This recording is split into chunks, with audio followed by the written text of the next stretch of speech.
Assalamualaikum warahmatullahi wabarakatuh.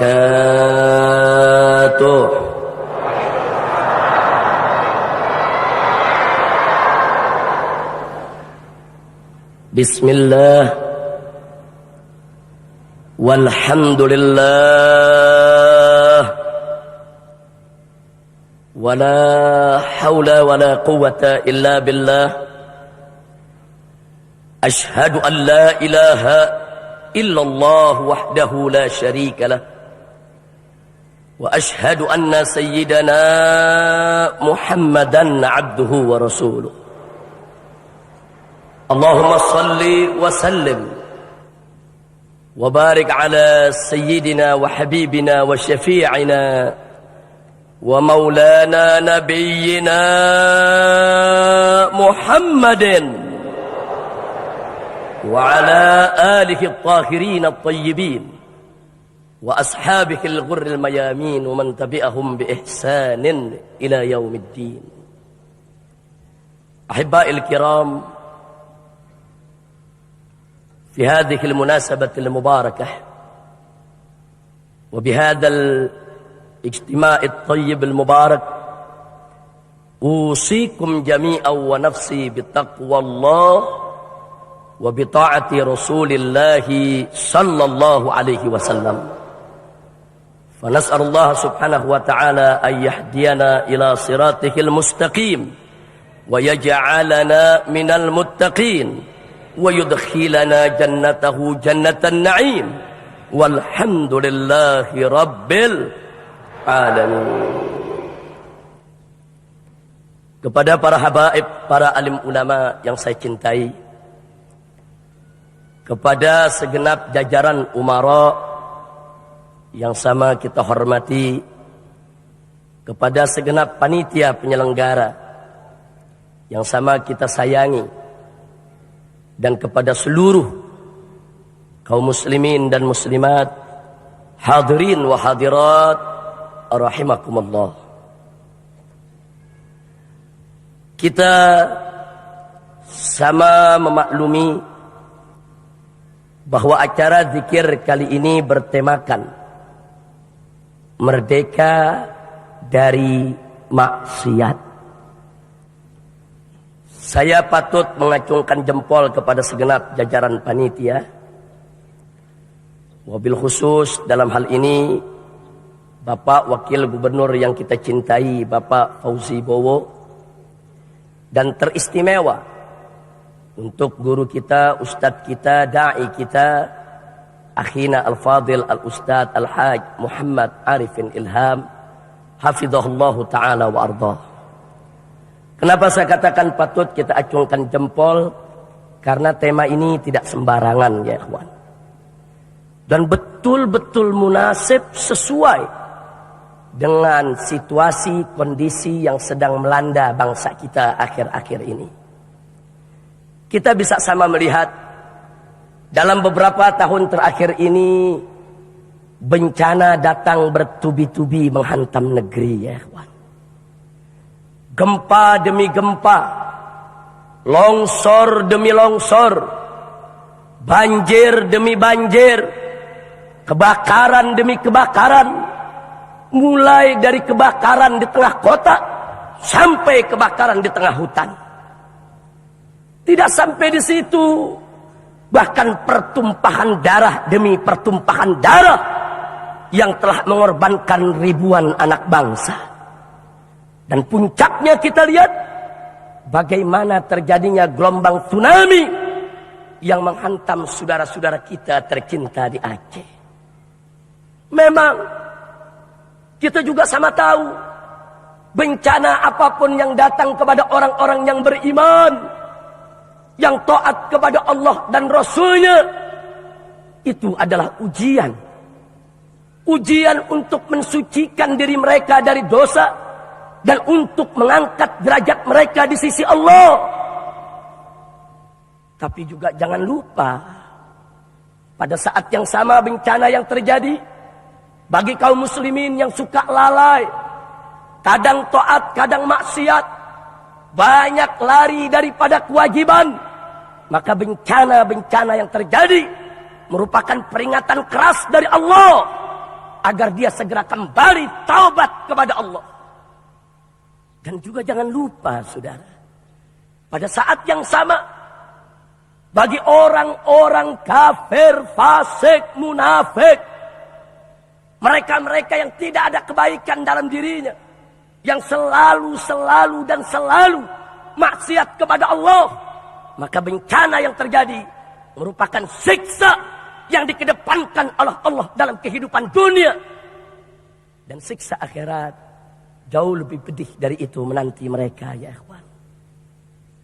Karena itu pada kesempatan hari yang berbahagia ini, saya tidak hendak untuk menghibur hati saya maupun hati jamaah kaum muslimin dengan hanya mengatakan, sudahlah, bencana-bencana yang terjadi di Indonesia ujian untuk kita. Itu bukti kalau Allah cinta sayang kepada kita. Saya tidak pungkiri ungkapan semacam ini begitu baik untuk menghibur hati kita dan menanamkan husnudzon kita kepada Allah. Tapi jangan lupa, terlalu banyak menghibur diri, nanti kita jadi lupa diri, saudara. Karena itu pada kesempatan ini saya lebih suka, ayo mari kita introspeksi diri. Ada apa dengan republik ini sehingga bencana datang bertubi-tubi tiada henti menghantam negeri, saudara? Ada apa? Karena itu ayo mari sama ingin saya ajak semua yang ada di sini kembali ke 15 abad yang lalu, tatkala seorang khalifah yang adil memimpin kaum muslimin. Dialah Sayyidina Umar ibn Khattab radhiyallahu taala anhu. Di dalam kepemimpinan beliau terjadi gempa di salah satu bagian negeri. Padahal Sayyidina Umar sudah memimpin negeri dengan adil, dengan penuh ketakwaan. Hukum Allah dijalankan.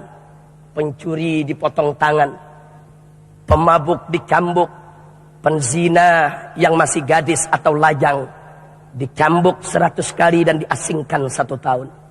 Bagi mereka yang sudah merasakan hubungan intim dalam pernikahan yang sah, kalau mereka berzina, mereka adalah penzina muhson yang dirajam hingga mati.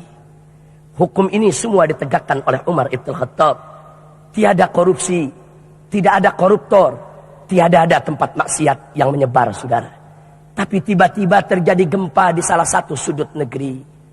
Karena saat itu memang sudut negeri Islam begitu luas. Dari benua Afrika sampai ke bumi Persia, saudara. Ada bagian negeri yang tidak terkontrol oleh beliau. Kemudian terjadi gempa. Begitu terjadi gempa, Sayyidina Umar sebagai seorang pemimpin yang cinta kepada rakyatnya, yang bertanggung jawab, beliau tinggalkan ibu kota menuju tempat terjadinya gempa. Sampai di sana, beliau kumpulkan rakyatnya yang baru saja mendapat musibah, saudara. Begitu sudah kumpul, beliau ajukan satu pertanyaan. Apa gerangan pertanyaan yang ditanyakan oleh Sayyidina Umar? Luar biasa menakjubkan, saudara. Ternyata Sayyidina Umar tidak bertanya tentang berapa besar harta benda yang musnah. Tidak. Sayyidina Umar juga tidak bertanya tentang berapa banyak korban nyawa yang melayang akibat gempa. Tidak. Tapi yang ditanya oleh Sayyidina Umar ibn Khattab adalah, hei kaum muslimin, hei rakyatku, maksiat apa yang kalian perbuat? Dosa apa yang kalian lakukan sehingga gempa ini bisa terjadi, menjadi bencana menimpa kalian? Masya Allah, saudara. Sayyidina Umar lebih memilih mengajak rakyatnya introspeksi ketimbang menghibur diri. Bisa saja kalau Sayyidina Umar mau mengatakan, sabar, tenang, ini ujian Allah, sebagai bukti Allah cinta kepada kita. Rakyatnya senang, tenang. Tapi Sayyidina Umar tidak lakukan itu. Yang dilakukan oleh Sayyidina Umar ibn Khattab adalah mengajak rakyatnya untuk introspeksi diri. Maksiat apa yang kalian perbuat sehingga bencana ini bisa terjadi?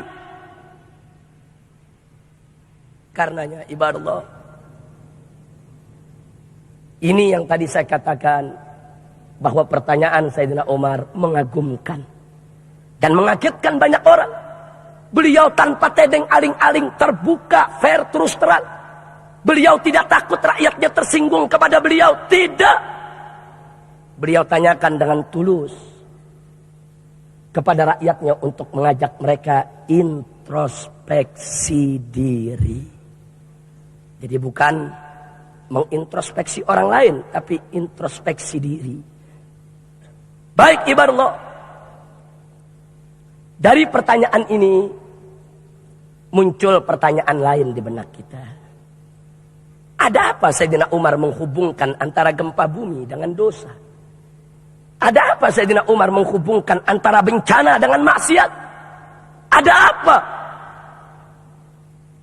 Karena di dalam Al-Quranul Karim tegas Allah menyatakan faqala ta'ala wa ma kunna muhlikil qura illa wa ahluha zalimun. Kata Allah dalam Al-Quranul Karim, tidak sekali-kali kami binasakan suatu negeri, kami hancurkan suatu perkampungan, kami hancurkan suatu wilayah, kecuali penduduk di negeri tersebut sudah menjadi orang-orang yang zalim. Jadi kalau sudah terlalu banyak kezaliman, niscaya bencana akan datang, saudara. Kemudian kalau kita lihat lagi firman Allah yang lainnya, faqala ta'ala walau anna ahlal qura amanu wattaqau lafatahna 'alaihim barakatin minas sama'i wal ard walakin kadzabu fa'akhadnahum bima kanu yaksibun. Shadaqallahul azim. Kata Allah di dalam ayat ini, walau anna ahlal qura, andai kata penduduk negeri-negeri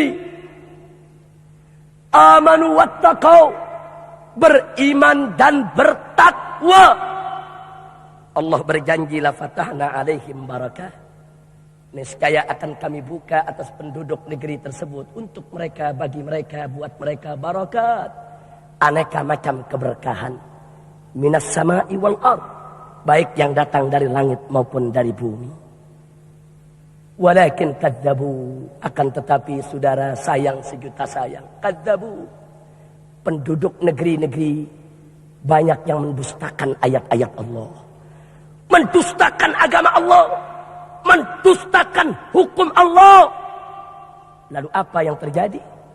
Fa'akhadnahum bima kanu yaksibun, maka kami hukum mereka, kata Allah, dengan apa yang mereka perbuat. Dari ayat ini jelas Allah menyampaikan kepada kita dua keputusan, dua sunnatullah. Yang pertama, kalau penduduk satu negeri beriman dan bertakwa kepada Allah, Allah pasti berkahi mereka, sehingga mereka akan jauh dari bencana dan mara bahaya. Yang kedua sebaliknya, bila penduduk satu negeri maksiat kepada Allah, kemungkaran merajalela di mana-mana, tanpa ada kepedulian untuk menegakkan amar ma'ruf nahi munkarnya, maka siap-siap bencana pasti datang, saudara. Dan ingat, kalau bencana sudah datang, Allah berfirman dalam Al-Quranul Karim, faqala ta'ala wattaqu fitnatan la tusibanna alladhina zalamu minkum khassah. Kata Allah, wattaqu, takut dong kamu sekalian, pelihara dong, jaga dong. Jaga, kata Allah, kamu punya diri. Jaga dari apa? Fitnatan. Jaga daripada fitnah yang bisa berupa bencana, musibah, bala dan malapetaka, yang kalau sudah datang, la tusibanna alladzina zalamu minkum khassah. Dia tidak hanya menimpa khusus orang yang zalim saja, tidak, tapi orang baik pun akan terkena, saudara. Maka itu suatu hari Rasulullah Shallallahu Alaihi Wasallam pernah pulang ke rumahnya dalam keadaan gemetar ketakutan, berkeringat dingin. Kemudian beliau disambut oleh istri tercinta Sayyidatuna Zainab binti Jahsh radhiyallahu taala anha. Sang istri bertanya kepada Nabi, ya Rasulullah, ma yukzi'uk wahai Rasulullah, apa gerangan yang membuat engkau takut? Nabi pun menceritakan kepada istrinya, celaka, celaka bagi umatku. Dari kejahatan yang sudah hampir tiba, berbagai macam musibah akan menimpa mereka. Sedih kita punya Nabi.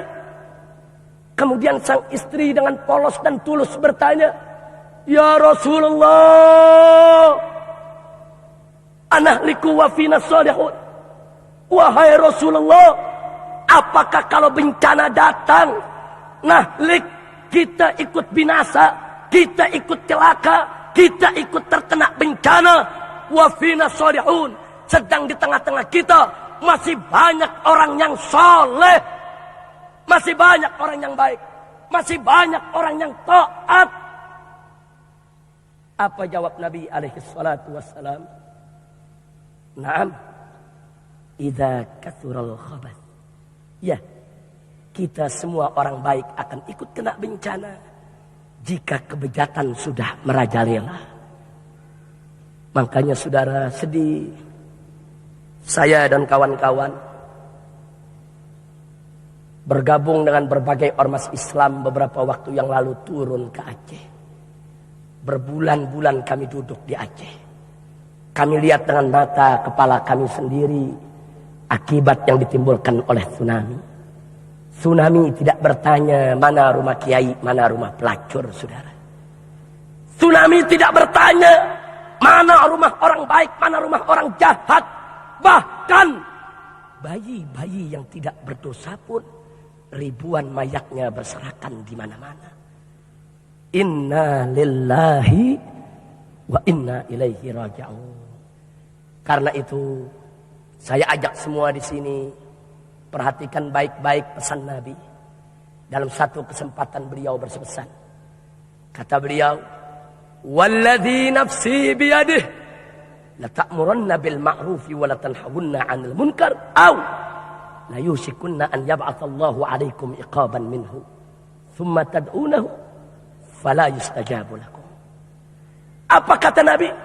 Walladzi nafsi biyadihi, demi zat yang jiwaku di tangannya, yang nyawaku ada dalam kekuasaannya, demi Allah, la ta'muranna bil ma'rufi wa la tanhawunna 'anil munkar.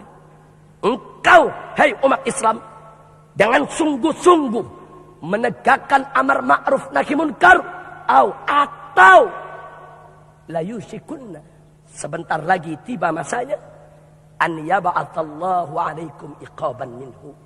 Allah akan kirim kepada kamu sekalian, hei kaum muslimin, iqaban minhu, siksa dari sisi Allah. Dan kalau siksa itu sudah datang, thumma tad'unahu, kemudian engkau rame-rame berdoa kepada Allah, minta pertolongan Allah, ya Rabb, ya Rabb, fala yustajabu lakum, tidak akan pernah dikabulkan oleh Allah, ya ikhwan. Karena itu sebelum saat itu tiba, ayo kita berzikir, kita panjatkan munajat kepada Allah, dan mari kita tegakkan amar ma'ruf nahi munkar. Jangan sampai tiba saatnya datang, doa kita pun tidak dikabulkan, ya ikhwan. Na'udzubillah min dzalik. Nah karena itu pantas kalau Sayyidina Umar tadi bertanya lewat yang kita sudah baca barusan ayat dan hadisnya, pantas memang maksiat punya hubungan dengan bencana, saudara. Yakinkan dalam diri kita, Allah Maha Adil, Allah tidak jahat, saudara. Allah tidak ganas, saudara. Demi Allah, Allah Maha Santun lagi Maha Lembut, Wal Latiful Wadud. Allah Maha Pengasih lagi Maha Penyayang, Huwar Rahmanur Rahim.